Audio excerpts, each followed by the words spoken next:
Hey guys, আসসালামু আলাইকুম। কেমন আছেন সবাই? শাহেদ বলছি। আজকে আমি আপনাদের জন্য যে ছোট্ট একটা ভিডিও নিয়ে এসেছি, এটি আসলে করার কোনো পরিকল্পনা ছিল না। এটা আপনাদের রিকোয়েস্টেই কিন্তু আমাকে করতে হচ্ছে। ছোট্ট একটা ভিডিও যেটি হচ্ছে অটোটিউন কিভাবে মিউজিক কম্পোজারের যে সফটওয়্যারগুলো থাকে, যেমন হচ্ছে Cubase 5, Adobe audition, FL studio, studio 1, Audacity. ওটা হচ্ছে এই সফটওয়্যারগুলোর মধ্যে কিভাবে অটোটিউন যুক্ত করতে হয় সেটা দেখানোর জন্য আপনারা বলেছেন। তো এটা নিঃসন্দেহে ছোট্ট একটি কাজ এবং সহজ একটি কাজ। এরপরও আপনারা হয়তো যারা বিজ্ঞানার লেভেলের আছেন তারা অনেকেই বুঝতে পারছেন না। তো তাদের উদ্দেশ্যেই কিন্তু আজকের ভিডিওটি আমার তৈরি করা। তো আজকের ভিডিওটি শুরু করার আগে যে বিষয়গুলো অবশ্যই আপনাকে জানতে হবে যে প্লাগইন সম্পর্কে। সেটা হচ্ছে প্লাগইন হচ্ছে ২ ধরনের। একটি হচ্ছে ইনস্ট্রুমেন্ট প্লাগইনস এবং আরেকটি হচ্ছে ইফেক্ট প্লাগইনস। ইনস্ট্রুমেন্ট প্লাগইনস হচ্ছে যে প্লাগইনস দিয়ে আপনি মিউজিক তৈরি করবেন। আর ইফেক্ট প্লাগইনস হচ্ছে আপনি ভোকালের মধ্যে, মিউজিকের মধ্যে আপনি ইফেক্ট দিবেন। সেটা হতে পারে রিভার্ব বা ডিলে বা কোরাস বা আদার্স যে ইফেক্টগুলো আছে সেইগুলো। আর ইনস্ট্রুমেন্ট প্লাগইনসের যদি উদাহরণ দিয়ে থাকি তাহলে বলতে পারেন যে ফ্লোট, তারপর হচ্ছে গিটার, তারপর হচ্ছে তবলা, তারপর হচ্ছে আপনার অর্গেন। এগুলোই হচ্ছে ইনস্ট্রুমেন্ট প্লাগইনস। সো আশা করছি আপনারা বুঝতে পেরেছেন। এই সবগুলোই কিন্তু থার্ড পার্টি প্লাগইনস। অর্থাৎ হচ্ছে এগুলো আপনার যে স্টক প্লাগইনসগুলো থাকে বিভিন্ন সফটওয়্যারের মধ্যে, যেমন কিউবেস 5 এর মধ্যে বেশ কিছু স্টক প্লাগইনস থাকে যেগুলো হচ্ছে কিউবেস 5 এর নিজস্ব। এফএল স্টুডিওর মধ্যে কতগুলো থাকে সেগুলো হচ্ছে এফএল স্টুডিওর নিজস্ব। বাট এগুলোর বাইরে যখন আপনি আলাদা একটা প্লাগইনস যুক্ত করবেন সেটা হবে থার্ড পার্টি প্লাগইনস। তো আশা করছি আপনারা বুঝতে পেরেছেন। সো আজকে আমি আপনাদেরকে দেখাবো কিভাবে অটোটিউন ইনস্টল করতে হয় এবং অটোটিউন ইনস্টল করার পর যে ডিএলএল ফাইলগুলো থাকে সেটা কোথায় আপনি সেট করবেন সেটা আজকে আমি আপনাদেরকে দেখাবো।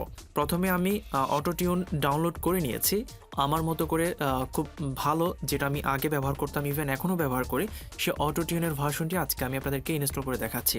তো যাদের প্রয়োজন হবে আপনারা বলবেন আমাকে, আমি আপনাদেরকে ডাউনলোড লিঙ্ক দিয়ে দিব। আবার আরেকটি গুরুত্বপূর্ণ বিষয় যেটি হচ্ছে কিছু কিছু প্লাগইনস সাধারণ সফটওয়্যার মতো ইনস্টল করতে হয়। যেমন অন্যান্য সফটওয়্যার যেরকম আপনি আপনার পিসিতে বা ল্যাপটপে ইনস্টল করেন, ঠিক একইভাবে থার্ড পার্টি প্লাগইনসগুলো ইনস্টল করতে হয়। আবার কিছু কিছু আছে যেগুলো ইনস্টল করতে হয় না, যেগুলো ডাউনলোড করার পরেই সেখানে ফাইলের মধ্যে ডিএলএল ফাইলটা কিন্তু থাকে।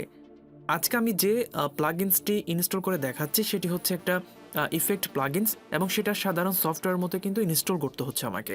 তো অটোটিউন, সো আমি ইনস্টল করবো এখন। তো এখানে দেখতে পাচ্ছেন সেটআপ, আমি তো সেটআপ করে নিচ্ছি, আপনারা নিশ্চয়ই দেখতে পাচ্ছেন। যদি না বুঝে থাকেন তাহলে অবশ্যই কমেন্ট বক্স সবসময় আপনাদের জন্য খোলা আছে, কমেন্ট করে জানিয়ে দিবেন আপনার যদি কোনো সমস্যা হয়। তো আমি নেক্সট অপশনে প্রেস করছি, দেন এরপর নেক্সট। ওকে, সেটআপ হয়ে যাচ্ছে। ওকে, ফিনিশ। সামান্য সামান্য সময় নিয়েছে আমার কাছ থেকে এই অটোটিউনটা ইনস্টল করতে। তো আশা করছি আপনারা বুঝতে পেরেছেন।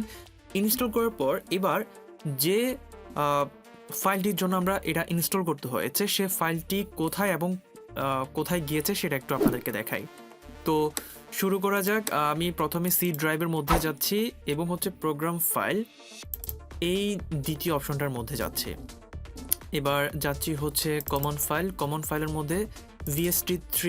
দেখুন, এই যে আমি কিছুক্ষণ আগে অটোটিউন ইনস্টল করলাম, এই ফাইলটি যে ফাইলটি আপনারা দেখতে পাচ্ছেন, এই ফাইলটি পাওয়ার জন্যই আমাকে অটোটিউনটা ইনস্টল করতে হয়েছে।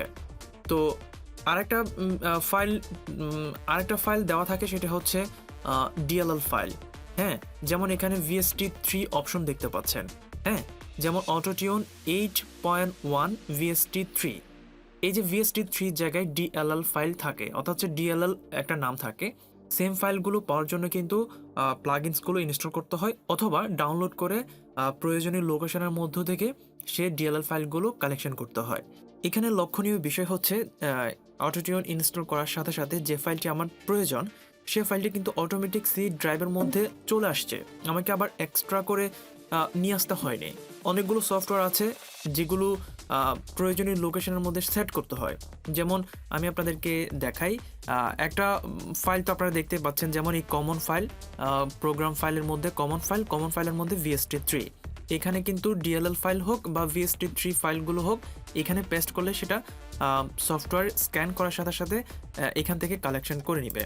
একটা বিষয় হচ্ছে স্টেইনবার্গের মধ্যে এই VST3-র মধ্যেও VST2-এর মধ্যেও কিন্তু আপনি পাবেন। এরপর হচ্ছে এই যে VST প্লাগিনসের মধ্যেও কিন্তু এখানে সেটা পেস্ট করতে হয়। আবার অনেক সময় দেখা যায় সেগুলো অটোমেটিক এখানে চলে আসে ইনস্টল করার সাথে সাথে। আবার স্টেইনবার্গ এর মধ্যেও কিন্তু আপনি পাবেন, যেমন QS5 এর মধ্যে যদি বলি তাহলে দেখুন এখানে অনেকগুলো ডিএলএল ফাইল, এই যে ডিএলএল ফাইল এগুলোর কথাই বলছি। এই যে ডিএলএল ফাইলগুলো কিন্তু এখানে পেস্ট করতে হয়, আবার অনেকগুলো দেখা যায় অটোমেটিক এখানে চলে আসে। আবার এখানে VST প্লাগিনস দেখতে পাচ্ছেন, এখানেও আপনি চাইলে পেস্ট করতে পারেন ডিএলএল ফাইল বা VST3 প্লাগিনসগুলো। তারপর এই যে এই মোটামুটি এই ফাইলগুলোর মধ্যে যখন আপনি পেস্ট করে দিবেন তখন কিন্তু সেটা সফটওয়্যার অটোমেটিক কালেকশন করে নেবে। সো অটোটিউন ইনস্টল করার পর আমার প্রয়োজনীয় ফাইলটি প্রয়োজনীয় ফোল্ডারের মধ্যে সেট করতে হচ্ছে না, কারণ হচ্ছে সেটা অটোমেটিক তো চলে এসেছে, আমি আর কি করব। তো এবার আমার কাজ হচ্ছে QS5 এর মধ্যে সেটা কিভাবে যুক্ত করতে হয়, চলুন। তো আমি QS5 ওপেন করলাম, ওপেন করার পর ডিভাইস অপশনে গিয়ে প্লাগ ইন ইনফরমেশনে গেলাম।